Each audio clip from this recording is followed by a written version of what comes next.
ही में रामकिशोर शुक्ला द्वारा प्रेस वार्ता कर खुलासा किया गया कि उन्हें संघ और पार्टी के द्वारा चुनाव लड़ने के लिए कहा गया था।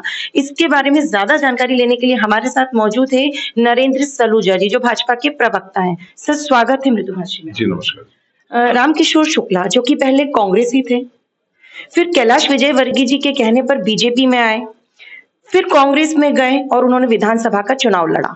फिर बीजेपी में आने के बाद उन्होंने इस बात का खुलासा किया कि उन्होंने संघ और पार्टी के कहने पर चुनाव लड़ा।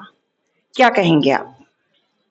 पूरी तरह से उनकी बातें बेबुनियाद है। इसका कोई प्रमाण नहीं है। जो बातें उन्होंने कही, राजनीति से संघ का कोई लेना देना नहीं, और संघ किसी को कौन सी पार्टी में जाना और क्या निर्णय लेना, इसके लिए कभी किसी को संघ की तरफ से कोई आग्रह या निर्देश नहीं दिए जाते। संघ का कौन चुनाव लड़े कौन नहीं लड़े, किसी भी पार्टी और किसी भी राजनीतिक दल से कोई लेना देना नहीं। संघ सिर्फ सामाजिक कार्य करता है, सामाजिक सरोकार से मतलब होता है। उनके पूरे आरोप जो देखे हमने बेबुनियाद है, और मैं नहीं समझता उसमें कोई सच्चाई है।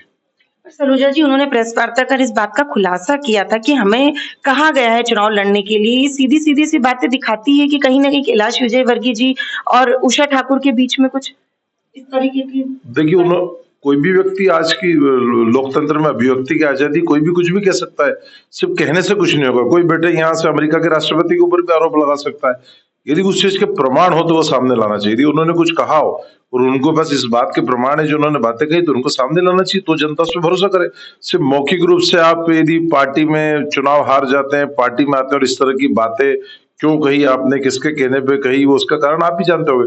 लेकिन बगैर प्रमाण के बात कही, सिर्फ कहने से कोई बात सच नहीं होती। आजकल तो कुछ भी व्यक्ति, अभिव्यक्ति की आजादी में आदमी कुछ भी बोल देता है, लेकिन अच्छा होता है कि उसके प्रमाण भी वो सामने लाते हैं। बहुत बहुत धन्यवाद। तो ये थे नरेंद्र सलूजा जी, जिनसे हमने जाना कि रामकिशोर शुक्ला जी ने प्रेस वार्ता में जो खुलासा किया था, उस बात को पूरी तरीके से सलूजा जी ने खारिज किया और कहा है कि ऐसा कुछ भी नहीं है, किसी के कहने पर हम उस बात को नहीं मानते। बने रहिए मृदुभाषी के साथ। कैमरा पर्सन सचिन के साथ मैं रश्मि जैन, भोपाल।